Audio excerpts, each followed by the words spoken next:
People are already here. Hi, Judy. Thank you for being here. Hi, everybody.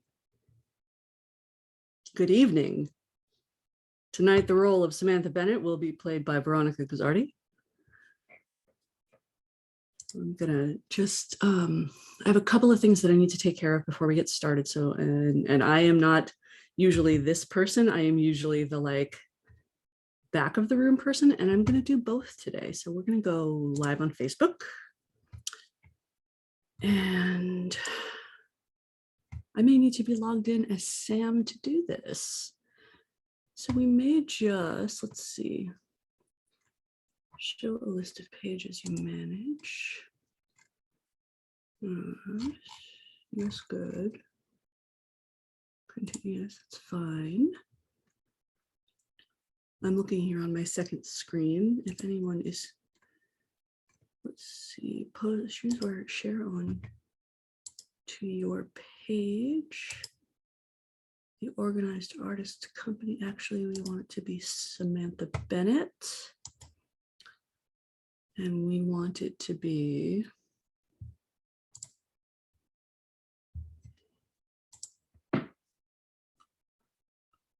what are we calling this today? Secret guest star. It's 10 o'clock. I'm running out of time. Tech trouble is not always about tech is our topic for today. And we're going to go live. How's everybody doing? Type into the chat. Let me know how you all are. Oh, thank you, Edith. Edith says, love the owl. I painted this on Sunday, on Super Bowl Sunday. It's the superb owl. And I painted it during the game, and I am auctioning it off for charity. The winning team city gets half the donation, half of the sale price is a donation. I'm going to be supporting the LA Audubon Society. With this, it is a burrowing owl, which I found out John Burrow is the quarterback, I think, for the Cincinnati Bengals, who lost. But also burrowing owls are endemic to Southern California. So that's what we're doing. Elizabeth says, doing good, hoping to learn how not to hate tech. Excellent. Phyllis says, hello to you. Great. Okay, so we're live, and then I'm going to do one more quick thing. Because ordinarily this is the stuff that I'm doing in the background while Sam is doing the hello and all of the stuff. So, but we're going to handle one thing at a time. And while I'm here, I'm going to go share. Then I'm going to go more options, share to a page. Share to a page, not a page. Because Secrets of Highly Productive People is a group. More options. Share to a group. Share with Veronica Guzzardi. Secrets of Highly Productive People. Usually I say Sam's live, but I'm going to go, I'm live. Click expand to join the conversation. And post. Hi, everybody. Welcome to this, your Thursday live call. As you can see, I am not Sam Bennett. I am Veronica Guzzardi. I am the lady behind the scenes who is often relaying conversations back and forth to all y'all. So I'm gonna do that so that I can keep an eye on the chat over here. All of these things, lots of moving parts. Judy says, I love your name label, not Sam Bennett. So that happens a lot when I log in as Sam. Which I am want to do occasionally. I often forget, and so this is the joke. I am not Sam Bennett. I do that a lot with when I'm in Cub Scouts. If I'm logged in as Sam doing work for her, I often log into Cub Scouts and everyone's like, hi, Sam Bennett. I'm like, shoot, be right back. And in fact, I am Veronica Guzzardi. I am Sam's team leader. Sam was unavailable today. She asked me to take over. So I'm going to talk about one of my favorite topics today, which is to say that, that a lot of times we have tech problems And actually, they are not tech problems. And we're going to talk about how to figure out what the problem actually is and then how to solve it. So let's start today the way that we like to start. I know a lot of you guys come here to get churched a little bit by Sam. And so I am going to lead you through your breathing. So just take a minute. This time is for you. This time is for you to learn something new and to get excited about learning, becoming more internally aligned, and getting to know yourself better and to get your stuff done. So let's think about that as we get settled, nice in your chair. And we're going to inhale, 2, 3, 4, hold, 2, 3, 4, 5, 6, 7.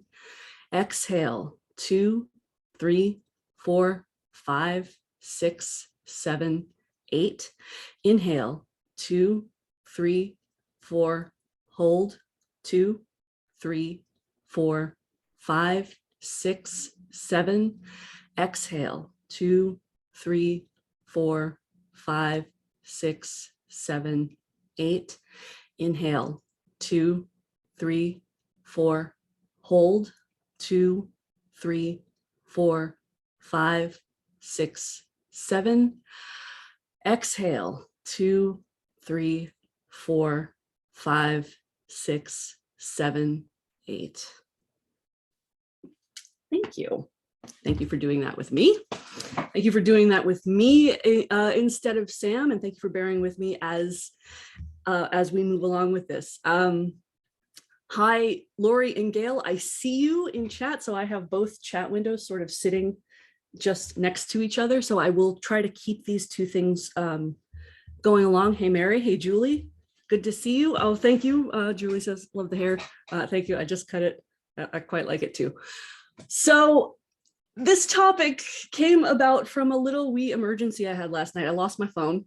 I lost my phone. I was visiting some friends last night, and the power went out in Hollywood, and one of my friend's car was locked behind the gate, which means that she had to leave it there. And so I ended up kind of carpooling everybody home, and in the shuffle to get everybody in my car and get everybody settled and all of that stuff, I left my phone on the roof of my car and drove away with it, and it proceeded to fly away and land somewhere on the 101 in Hollywood. I can see it because Find My iPhone is a feature that I turned on. Now, lots of people have lots of feelings about like data security and giving all of your information to the cloud and location tracking and that sort of thing. I have mixed opinions about it, but last night it stopped me from panicking because I could finally stop checking my bags and pockets obsessively and know, okay, I do not have it. It is on the freeway. It is lost. And it stopped broadcasting. So someone definitely ran over it and it broke. And I want to talk about that particular problem because my lost phone and what to do about it at 1 o'clock in the morning on a Wednesday is not in fact a tech problem. It is a head problem. So what the steps that I went through were, in fact, once I got everybody home and they were safe, and I got myself home and I was safe, and I looked through my car and I looked through my bags and I looked through my phone, I came into my house and I did 4-7-8 breathing. And I'm like, all right, panicking is not going to help me find my phone. So I breathed, I got my heart rate down. And then I went, all right, what do I do? Well, I have location services turned on for my phone. So I'm going to go to one of my other devices and I'm going to check Find My phone. And then I found it. And I'm like, all right. So then I got on the Verizon website and turned off service and all of that stuff. And then started like working on the process of replacing my phone. And I'm like, this is not going to solve the problem for me immediately. And it's 1 o'clock in the morning and I'm doing a live call tomorrow. I need to go to bed. And so I did. And none of that was really a tech problem. And particularly trying to work out like whether to file an insurance claim for my phone or whether to just purchase the upgrade that I have due was not a decision that I should have been making at 1 o'clock in the morning. And so I gave myself permission to stop. So So this is sort of where this conversation, and also this is one of my favorite conversations, is to talk about like sometimes the overwhelm of the stuff that you have to do to kind of get through a workflow and figure out what you're doing. We couch it as a tech problem. I'm confused about the tech. I don't understand how to use this software. And really what it is that like you have not managed to see the trees for the forest. We know because it is more effective to get things done, to get it done in small, consistent 15-minute increments. But how do you do that if all you're seeing is the big picture? All I'm seeing is my lost phone and I don't have it and I need it because my whole life is attached to my phone. You have to break it down into steps. And once you separate like the overwhelmed feeling from the actual facts of the situation, it is a lot easier to start making that incremental progress. So we're going to work through some of that today. If you guys have tech questions, if you are feeling overwhelmed about anything that you're working on, please do feel free. I'm going to check chat real quick because that is the topic for today. So let's see here. Hi, Judy. Hi, Julie. Julie knew I wasn't Sam, thank goodness. And she says, and I'm happy you're you. By the way, I did do the video last week. Oh, excellent. After days of suffering, I did it less than perfectly. Julie, frickin' congratulations. I am doing sign language applause. Well done. Like, congratulations on doing it less than perfectly, because like, it's the only way we get anything done. So well done, because perfect is not a state, except in as much as like, this is it. I am executing Veronica Gazzardi perfectly in this moment, in spite of the fact that like I'm a little bit, I lost a little sleep last night, and you know, and my back hurts a little bit, and I, you know, I'm overwhelmed with certain projects, and I'm, you know, I'm not on things, and you know, I should have had breakfast already. All of that stuff, like, you know, I rarely finish a sentence. I will start 7 sentences before I finish one. But I am executing Veronica Gazzardi as perfectly as I am able to in this moment. This is part of solving that head stuff that gets in the way of you solving your tech stuff. So let's see here. Let me scroll up a little bit more. Mary says getting lots of reverb and doubling up what you've been saying with the delay between 2 versions. Yeah, if you have the Zoom and the Facebook open at the same time, then you are you're going to hear both versions of that. When I started the live stream, there was a little moment where there was some double up before I muted the live stream, and that's worth knowing. If you guys are going to do live streams on Zoom and simulcast them to Facebook, if you want to monitor chat like I monitor chat, you're going to have both windows open, but Facebook needs to be muted. Otherwise, your microphone's going to just pick it up and it's just going to turn into like a nightmare of reverb.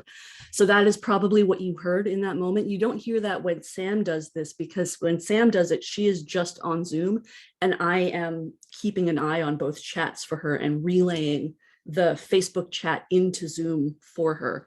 We decided that that was the best way to do it, because like really when you're doing this sort of thing, you really want the talent to be focused on providing the content. And so then you want somebody in the back of the room to kind of be handling, you know, lighting and questions and all of that stuff. So that's what happened just then. And that's why like you guys got that weird moment of feedback when I started the Facebook Zoom chat.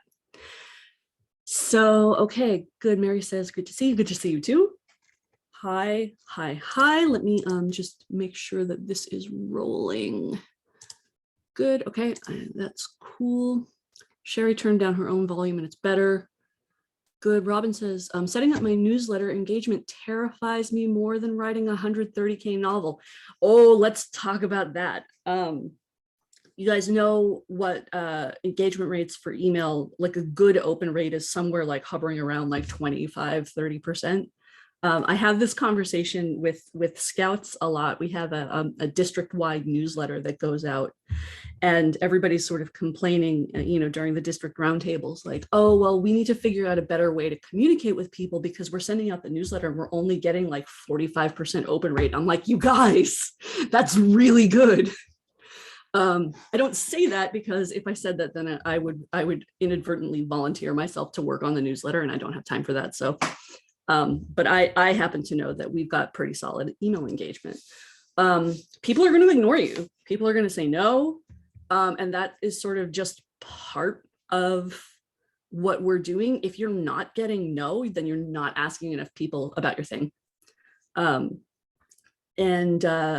That should be your primary objective. Like if you have a thing and you're trying to sell a thing, your primary activity should be selling your thing. Because otherwise, all of the other stuff is sort of a distraction from that sales process. If you're getting really like obsessed and granular about the delivery of your thing before you have sold anyone into it, you are wasting your time, because if you don't sell it, there's no reason to work on the delivery because there's no one to deliver it to.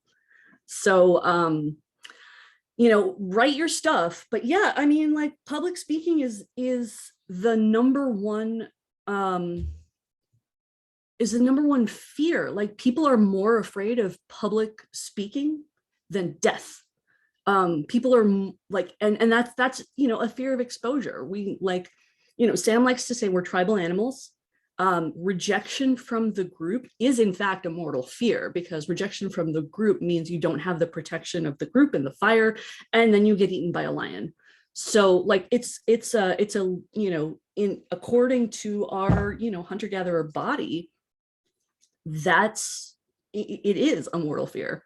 So yeah, we don't want to do anything to make ourselves stick out. We want to make sure that we're going along with the group and all of that. And so when you are doing something that is like internally motivated, if you're doing something in internal alignment with yourself, and it is a little bit risky because it makes you vulnerable, like that vulnerability is what you're reacting to.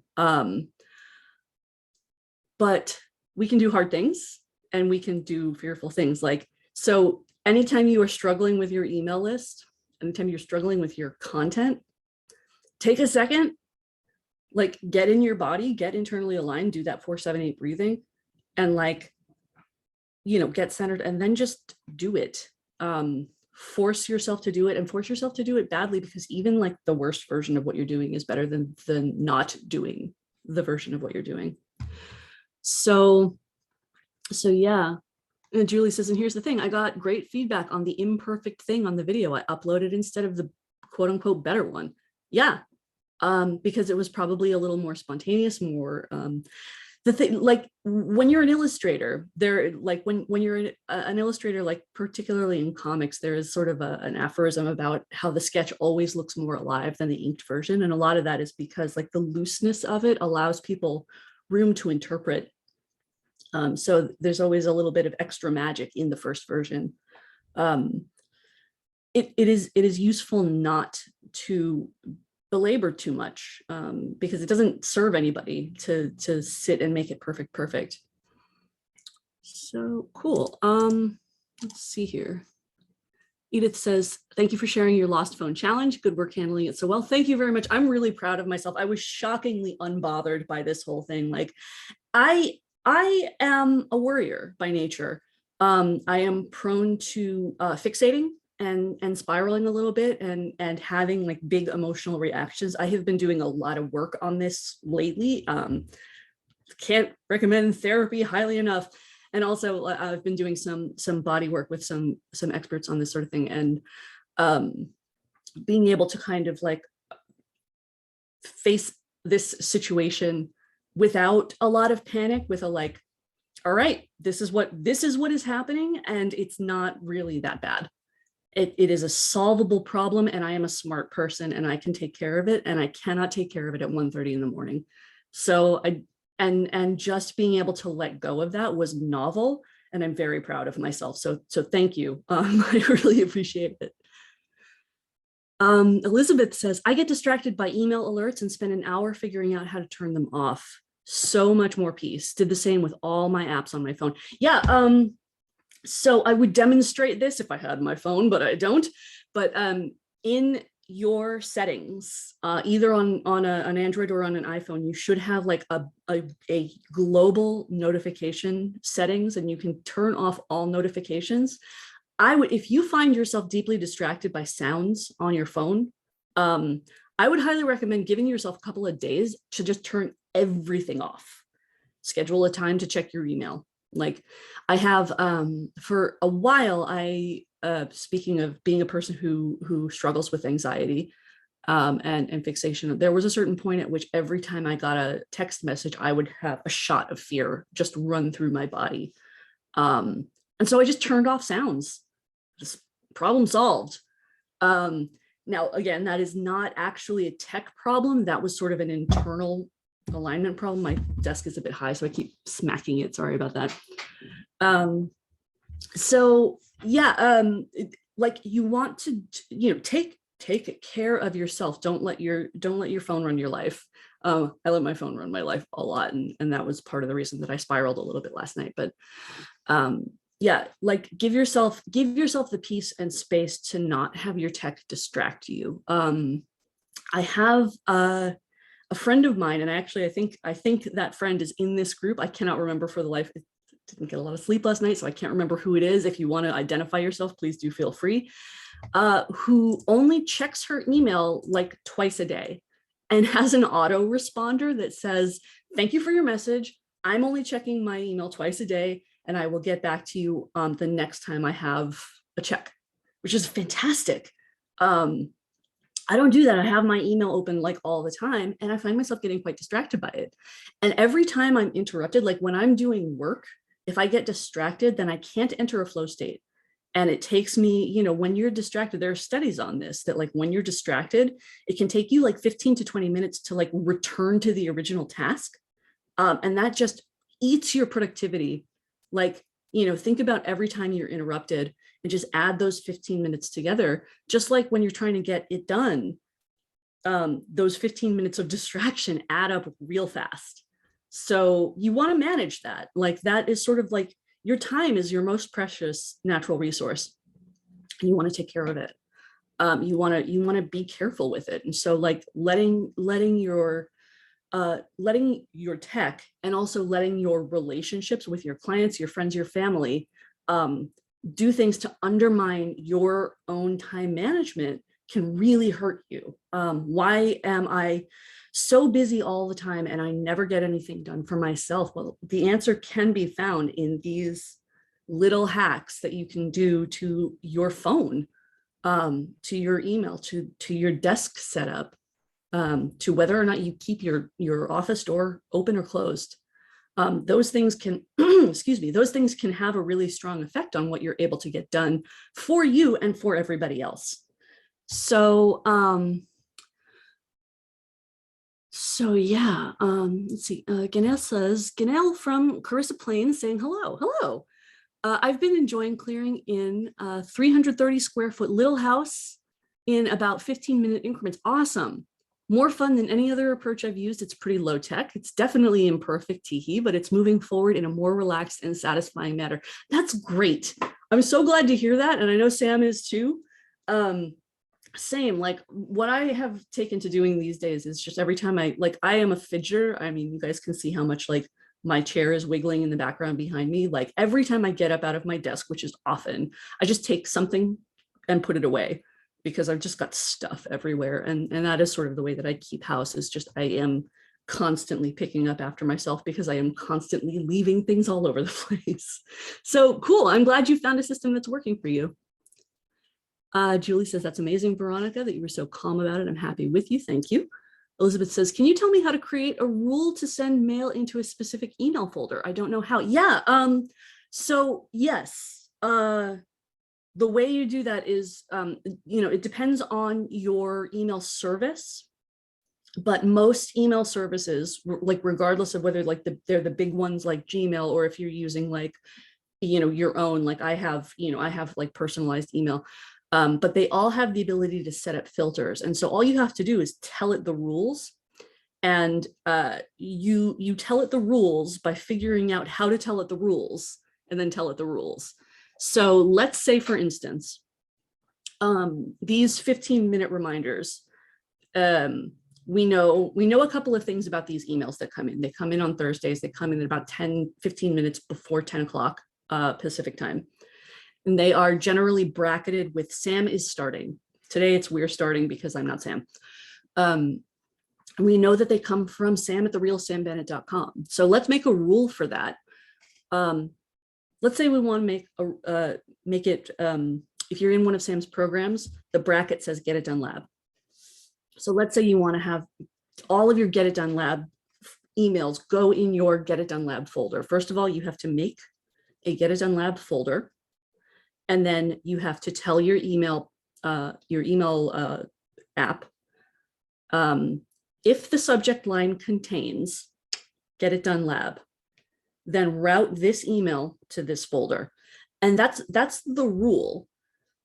So you just have to figure out how to do that in your own email program. In Gmail, it's really pretty easy. It's Googleable. And I think that they call them filters. Sometimes it's called routing, but sometimes it's called filters. It sort of just depends on the program. But the best way to do it, to figure out for your specific email setup what you need to do, is ask Google in English. How do I set up an email filter in Microsoft Outlook? How do I set up an email filter in Yahoo? Say that. And then usually scroll down past the ads. It's usually the first 3 answers are an ad. And then you'll find instructions. If you can find instructions from the provider itself, that is, that's usually like the most up-to-date instructions. So that is how you would do that. Okay. Lori says, great to have you. Great topics. Thank you. Is there a way in Gmail to set it up? Okay, so we've covered that. Sherry is asking, I'm working on a multi-page lead magnet and the format works much better in a landscape orientation. Is it a mistake to produce this is it a mistake to produce in this design in case most downloaders are consuming it on a phone? It is a career-themed resume piece, so presumably readers would also have a larger device on which they are producing resumes, applying, and doing job research. So you're not going to know how your users are using until you are gathering data. So what I would do for that, do it the way that you think it's most likely to be consumed. Make sure you've got analytics on your site, so you can go to Google Analytics and add a tracking code to the site, and that way you'll be able to get information about actually how your users are using your site. What we're finding these days is about 50% of all browsers are mobile browsers, and that number is growing. And so in UX and in design, these days, the philosophy is always to start with a mobile first design. If your lead magnet works better in a landscape orientation on desktop, then you need to come up with a second design for mobile and make sure that you have that design work. They don't have to relate to each other. It's kind of easier if you actually design truly mobile first and design for that mobile display, have it be that vertical orientation, and then decide on the breakpoint where whether it's tablet or desktop, that sort of thing. You want to talk to your designer about it. You want to talk to the person who's actually touching the code about this, because like these terms will mean something to them. But yeah, you don't want to neglect your mobile users because that number is growing. If your audience is working, especially these days in the age of everybody's working from home, you don't want to neglect your mobile interface because most of your users are interacting with your content on mobile. So I wouldn't neglect that, even if it is work related. So let's see here. Nancy says, what happens when somebody has a notice that says they are not responding to texts, but there is also an option to send them a text anyway? Does that mean that the text goes through? Yeah, if you get a response from, oh, okay. So again, if I had my phone, I would show you guys what is meant by that. in the most recent iPhone update, and I think this is something that might be possible on Android devices as well, there's a new feature called focus mode.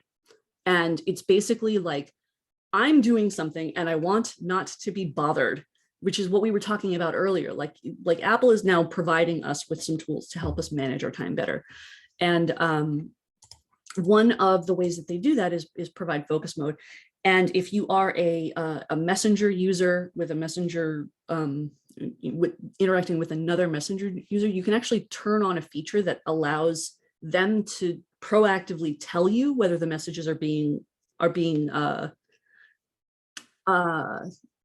seen, whether notifications are happening. So like if that message says the user is not responding to texts, so it'd be so much easier if I could actually look at my phone and have the language.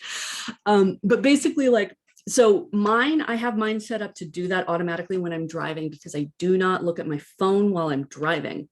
This is part of the reason that I ended up with my phone on the freeway last night, is because like once I'm in my car and driving, I'm like, I will deal with this later. But as soon as my phone recognizes that it is moving at driving speeds, it turns on focus mode. And so I get no notification sounds, no notification flashes on the screen or anything like that. And my friends, get an indication. So if they send me a message, it'll say like, this user is not responding to text right now. They do get the texts. They had an older version of this where it didn't have that proactive message in the feed. And what would happen is if somebody would send me a text message while I was driving, my phone would automatically text them back and be like, hey, I'm driving, and therefore I'm not touching my phone, parentheses, and neither should you, because I'm that kind of a busybody. So this is a very long answer to a very short question. This is a very long way of saying, yes, they do receive those messages. It's just an indication to you that like, they're not ignoring you if you don't get a reply right away. They're not looking at their phone right now. They're engaged in something else and they'll get back to you later. That is not, in fact, so that is one of those things where like tech and culture sort of come together. That is a cultural thing. We have, because this is such a new mode, we are experiencing sort of collectively addictive behavior toward it. And so that is Apple taking a certain amount of responsibility for that addiction and helping provide ways for us to manage it. Because like the texting and driving problem really is an epidemic. I'm going to take a moment, because I have the platform, to encourage you never to touch your phone while you're driving. Just put it away. Don't respond to messages, turn on focus mode so that you don't hear the sound and you don't get compelled to do it, because distracted driving causes more injuries and deaths than well, I don't know if it's more, but it is nearly as many as chemically impaired driving. So like, drunk, high, stoned, whatever. And we need to take care of that, because we need to take care of each other. So that's my little soapbox for today. Please don't text and drive. Please don't look at your phone while you're driving. So Julie says there is an Android focus mode for 9 and 10, according to my search a moment ago. So yes, well done, Julie, for Googling that, fact checking, that sort of thing. That's usually what I do. This is one of the things that I do when I'm doing this background stuff for Sam. So is to just kind of, fact check, follow up, provide links, all of that stuff. Thank you for checking, Julie. Nancy says, how to create a notice on the home screen of iPhone for focus mode rather than having to go into settings. I don't know offhand. I could. This is such a day for this. If I had my phone, I would be able to sort of thumb through and figure it out. So in settings, there are some indicators, because like there's a gyroscope, and there are your phone is generally like pinging the towers around you. When your phone knows it's in motion, it does it automatically. I do think, sort of just intuiting the way that Apple does their interface. If you drag down from the top, you have that sort of like quick dashboard of little things like your flashlight and all of that stuff. It might be in there. And I think the symbol for it is a crescent moon. So I would check that. Short of that, I would Google for the answer, like how to turn on focus mode, but like one tap. So Lori's saying, just to confirm, when I was driving home, I had my phone on so I could listen, but it was out of my sight and it was like listening to the radio. Yeah, I do that too. Like I have a Bluetooth thingy in my car. And so usually like I start my car, my Bluetooth connects to my phone, and then I turn on my music, I put it on shuffle, and I just stick it in my bag. This is incidentally how I realized I lost my phone last night, is that like I pulled, while I was dropping my friends off, I pulled my Bluetooth thingy out of the cigarette lighter and I plugged it back in, and it's like connecting, looking for connection, and then nothing happened. I'm like, uh-oh, something is wrong. So yeah, just felt like I needed to say that because I agree with you 100%. Yeah, don't text and drive. I love you guys too much. Please don't die. So good. So that's my soapbox. If you guys ever have questions about tech stuff, I'm sort of the resident tech question person. You're welcome to tag me in the Secrets of Highly Productive People Facebook group. If it is a question I can answer in under 5 minutes, I would be happy to do so. I also offer sessions if you're ever interested in that sort of thing, to help sort of devise your workflow, tease out the tech stuff from the head stuff, and help you kind of like devise a strategy for what you're going to do next. I offer that sort of thing. You can feel free to email me at veronica@sharptoothcreative.com. That is Veronica, that's my name, at sharptooth, as in a tooth that is sharp, sharptoothcreative.com. And we can work something out. It's always kind of a delight to work with you guys. So any last questions? Lori says, you talked about a company that we could have print on demand products that work for Canada last summer. What was the name of that company? That company was called Art of Wear, Wear as in WHERE, is the Canadian one. They're lovely. So I would definitely check them out if I were you. Judy says, put email in chat. That is a smart thing to do. I will do that here, Veronica at sharptoothcreative.com. Do feel free to email me. And I will also circle back to you guys in the Highly Productive People Facebook group and the Smith Bennett page, and I'll pop that in after the fact. We have hit the bottom of the hour. You guys, thank you so much for joining me. It's always fun to kind of get a chance to chit chat with you all. Sam will be back next week, and I'll see some of you guys next. What day is it? What day is today? I'll see some of you guys next Saturday in Get It Done Lab, and I'll see you all in the Facebook group. It's good to talk to you all. Let's take one more breath to close out this circle and get on with the rest of our day. I got to go to the Verizon store and get a new phone. All right, everybody, let's inhale, 2, 3, 4, hold, 2, 3, 4, 5, 6, 7. Exhale, 2, 3, 4, 5, 6, 7, 8. Thanks, everybody. Thanks for doing this with me. Take care.